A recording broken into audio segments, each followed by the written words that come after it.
Hi, this is Scott Garibay, and today we're going to be talking about the incredible importance of shoulder-to-shoulder physical table games of Dungeons & Dragons, and why they are far, far more important than anyone can imagine, really. All right, so let's get into it. All right, so we are looking at the death of print, without a doubt, right? Print is dying steadily, right? So basically, I'll tell you, this shocked me. I couldn't believe I actually had this conversation. So I have a good friend, about a year ago, I was talking to a good friend of mine who is actually pursuing getting a master's degree, okay? And essentially, that person was going to a very good university, and I was, just talking with him about where he was at in the pursuit of his master's degree. And he said, it's going great, no problems. He goes, the books are expensive. And I'm like, oh yeah, I hear you, man. I bet you got a big backpack. And I was thinking about my two younger children. They have these backpacks that are just crammed full of physical books that they, like, it looks like a suitcase is on their back. It's ridiculous. And this master's level student at a university told me, hey, and said, no, I don't have a heavy backpack. In fact, I don't have any books. And I said, wait, what do you mean you don't have any books? And he said, well, the dean at our university, and this is really, and he said, this is new, right? The old dean didn't say this, but about 5 years ago, we got a new dean, and this dean said that the dean discourages professors from using books. And I was like, what? And he said, yeah, they prefer the professors to use articles, right, and white papers, and use cases, and studies, right, and sample sets and data, right. But they think that this dean thinks that the publication time is so long on most publishing houses today, but by the time you get something published, that information's out of date. Whereas if you're using the latest and greatest articles, the long form articles, studies, white papers, use cases, these kind of resources, it's much more current, and you're going to get a better education. I was just absolutely shocked by this. This is absolutely shocking to me, because I was like, that's crazy. That is absolutely crazy. The reason I'm not mentioning the university is my friend is at that university, and I don't want to call out the university and like see them uncredited or pulled down. I want my friend's degree to be. My friend is working very hard for this degree, and I want him to be proud of the degree when he's done. It's not his fault that that they have this strange dean there, right? But I was really shocked by this, but it matches other things, right? So one of the things that we see is, increasingly, if you talk to anybody young, they're not buying comic books. They're $4 a pop, they're $5 a pop. I don't care about comic books. The young people really aren't buying comic books. It's almost all older people. And more, our own hobby is going to digital format, right? And so print medium is incredibly rare, and it is increasingly rare, right? And so generally, less and less people are reading print. All right, now let's talk about this a little bit. I'm actually okay with this. I'm okay with print receding to the point of only the most precious works being preserved, okay? All right, in print, okay? Now, I think that only 3 things are going to survive print, okay? So so let's talk about it, okay? What's going to survive print? Well, there's going to be 3 things that are going to survive print. And I think will be printed for another 1,000 years at least, okay? All 3 of these. One is sacred texts, all right? So I'm an evangelical Christian. I can tell you right now, one of the most hotly pursued books on the planet by evangelical Christians is the 1984 NIV, right? It's really valuable because all the versions beyond that really messed with a lot of really fundamental, all the translations messed with a lot of fundamental core elements that evangelical Christians really care about a lot, right? And so basically, like these 1984 NIVs, they're like gold, man. Like everybody wants one, and if you get one, you preserve it like crazy, right? The other thing is there's a lot of people in the evangelical circles that are like, hey, we need good, solid copies of the KJV, the NIV, the ESV in physical print, because we don't want the digital versions being changed, because there's a huge amount of pressure to change what's in the Holy Bible, right? Okay. All right. Now, that's just one sacred text, right? So one of the things that, that's going to be preserved in print are sacred texts. Now, for me, the Holy Bible is the sacred text.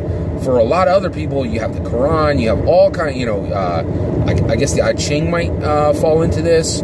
There's many other holy texts, sacred texts, right? Sacred texts are absolutely going to be preserved for millennia, right? The other two things that are going to be preserved are comic books. I truly believe so. Comic books were born as a print medium, and people were so passionate about them. I don't think for 1,000 years there will be the lack of one person who isn't printing these things out in their original format and presenting them for a small, incredibly wealthy subset of people who want to own the old books and have new books that sit right beside them. Now, absolutely, the market for print comic books is going to shrink, right? And it's going to be just like vinyl, right? Like vinyl records, like where, like real audio heads really still dig vinyl, right? But it's even going to be even more important than that, because I believe comic books are really a bigger thing than music. Like, I think that really has happened, especially with Endgame. Like, there was nothing like that. Like, Endgame changed movies forever, right? That's the first movie in the history of the planet, right, of humankind, where it was a movie that you needed to watch 21 other movies to understand, right? And it was the end of a 22 movie saga. That has never happened, right? And I really believe comic books are bigger than comic books, and comic book movies, right, which come from comic books, are truly just much, much bigger and more important than music. We've reached that point, right? Because rock and roll is definitely dead, and pop doesn't have the same gravitas. All right. So comic books are in it.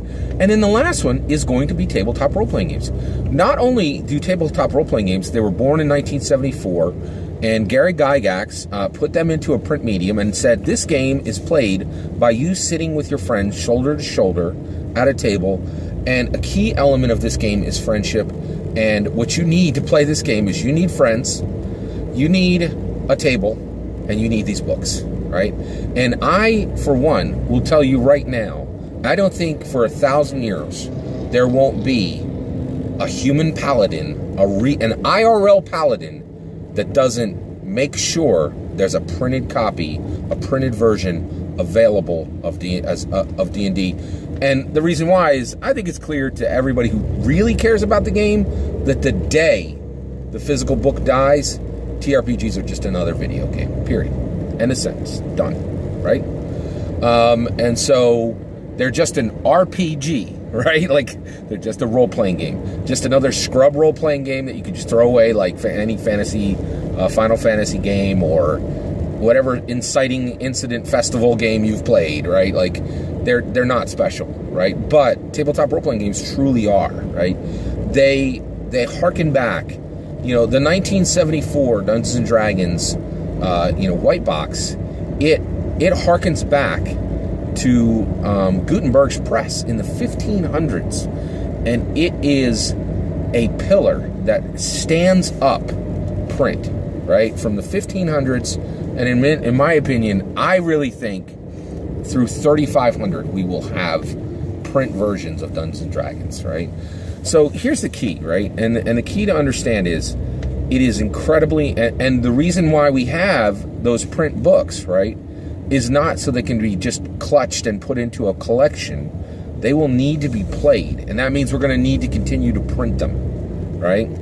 And the reason why is the purpose of those physical books is not so that they can go into a collection somewhere so they can be read by a dungeon master. They are so that friends sit shoulder to shoulder around a kitchen table, right? That they roll dice on that table, they move miniatures around on that table, they flip through that book, right? And they write on their physical character sheets, and then they scrawl onto blue note paper, right?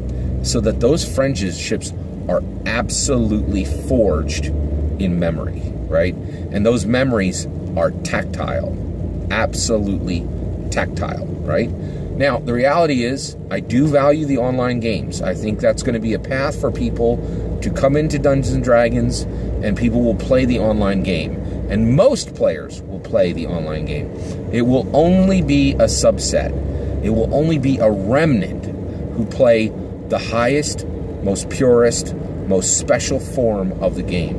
The people who never, ever forget the face of Gary Gygax, who never, ever forget that the game was born at a kitchen table, you know, like, and that shoulder to shoulder rolling of dice, sitting next to each other on physical chairs with the wood underneath the books and the pulp paper, you know, forming those books. There's nothing wrong with the online game, as long as it is the cobblestones you walk across to get to the real game, and that each person that counts Dungeons and Dragons as a core element of their humanity, right? Of their personhood, of their individual personhood. That the purest, the most special, the realest form of the game is friends rolling dice at a kitchen table with those books out, with the blue note page, with the blue, with the blue graph paper there, and that there will always be a remnant of that.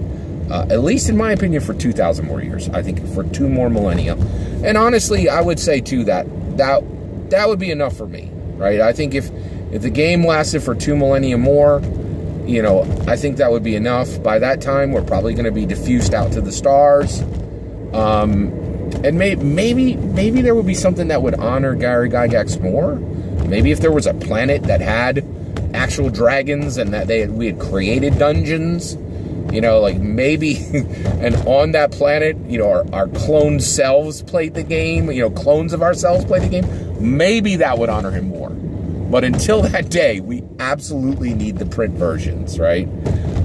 It's just really, really important. And I just want to remind you, you know, if you've played the game at a kitchen table and you have rolled physical dice and you've moved physical miniatures and you have put ink or lead to blue graph paper, and you've scrawled, you know, character names on a physical character sheet, you are one of the most incredibly important parts of retaining a human secular text that is saying, you know, while all those sacred texts are important to some facet and some fraction of humanity who follow those religions, right? This is something that every single human being can come to, right? No matter what their religion, right?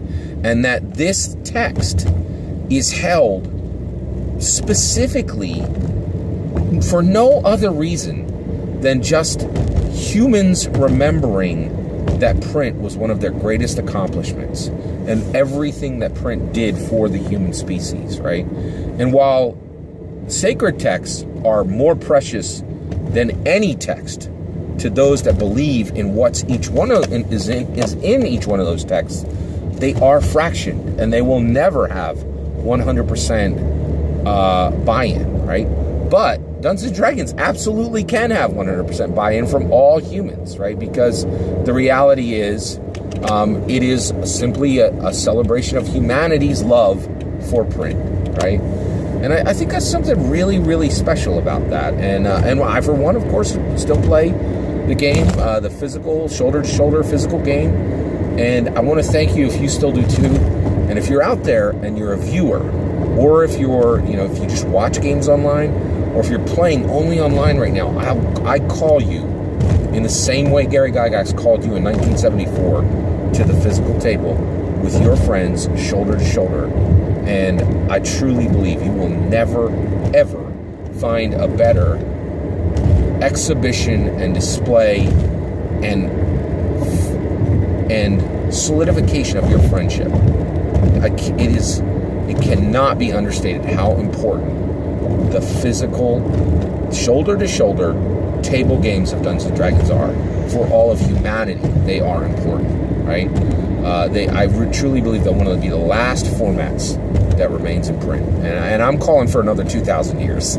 I think that should be the goal, right? And honestly, make no mistake, print is absolutely under threat, right? And so we are the champions who can continue to carry that banner for print, and I'm definitely one, and I'm hoping you're one too. That's my opinion. I'd love to hear your opinion on the subject. Let me know in the comments below. Please consider liking and subscribing, and have a wonderful millennium.